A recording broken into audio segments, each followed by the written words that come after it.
All right, let's find out more from the Council for Climate and Conflict Action Asia trustee, Francisco Lara Jr. Thank you so much for joining us, Mr. Lara. So can you please qualify for us, was this the bloodiest election in the autonomous region in Muslim Mindanao and BARMM over the past decade, or over the past 5 years since BARMM was installed? Both.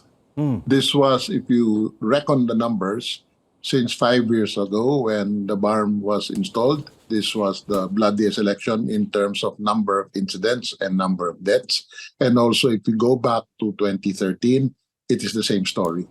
Today, we have recorded 72 incidents of violence.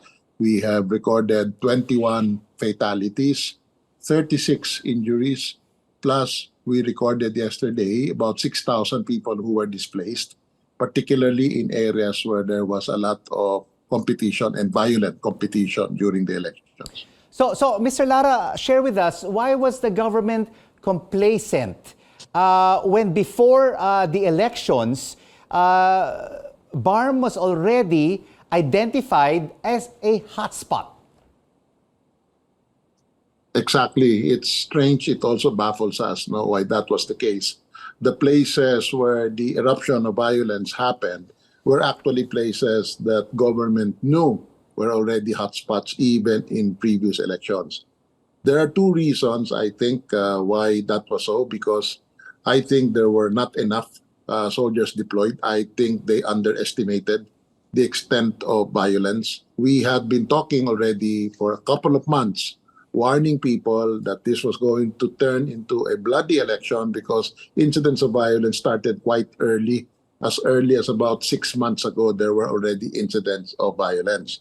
Secondly, they actually had very weak protocols in terms of managing actual eruptions of violence. You could see that because in several of those videos and incidents that we saw happen, the police and the military were basically helpless when there were actual shootouts happening in local communities. We also have to understand that this election is a prelude to the 2025 elections. And if it is going to be bloody this time during the barangay, you can expect how much more it will be violent come 2025. So this could be a precursor to the violence that could materialize in 2025. But with this violence that has transpired during the campaign period in the BARMM, have you been able to speak with the Philippine National Police and the Armed Forces of the Philippines why they weren't really able to control the situation there, and what they could do to improve the security apparatus ahead of 2025? Yeah, we have people on the ground who were able to talk with police officers and military officers on the ground precisely in those areas where violence was expected to happen. Secondly, we have a database on violent conflict that has been used by the security sector for quite a while already. And third, we had instances when we actually sent information before the incidents based on our monitoring of critical events, even before the election. So information was shared to law enforcers.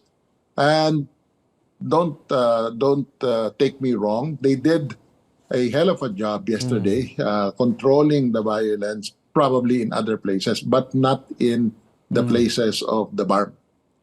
But on the flip side, Mr. Lara, did the government probably feel, because there was a new autonomous devolved authority, that they could also manage things on their own, by themselves? Exactly. That was one of the reasons, I think. This expectation that because there was a partnership, that violence could be managed and that it could be reduced.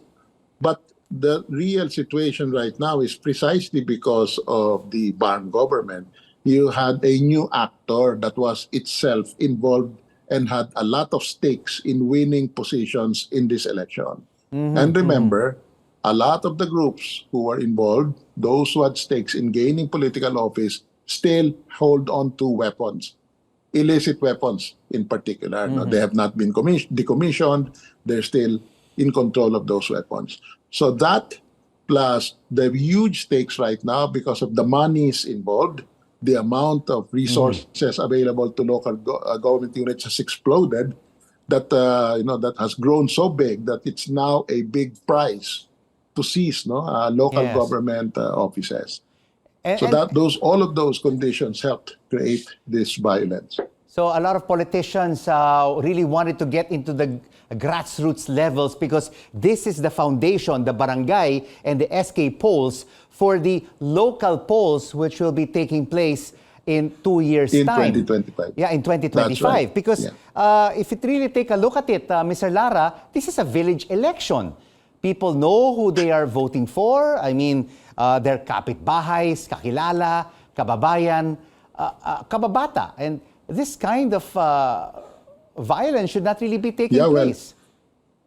Exactly. What we call village republics in the case of Muslim Mindanao. We have had 2 cases actually of those sort of violence that involve clans. 2 brothers, one shooting the brother. And just today we received another case in the part of a little outside but adjacent to the BARMM, a cousin killing another cousin for positions. It's also the clan dynamic that is in play always in Muslim Mindanao whenever there are elections.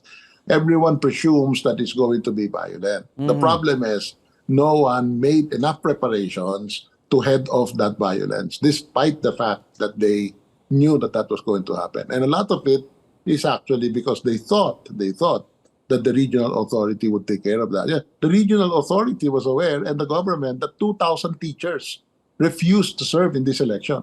Now, that was a sign that teachers did not trust the security preparations for this election. It's the first time it's happened, and no one really is pouring attention into that issue. Why did 2,000 teachers refuse to serve?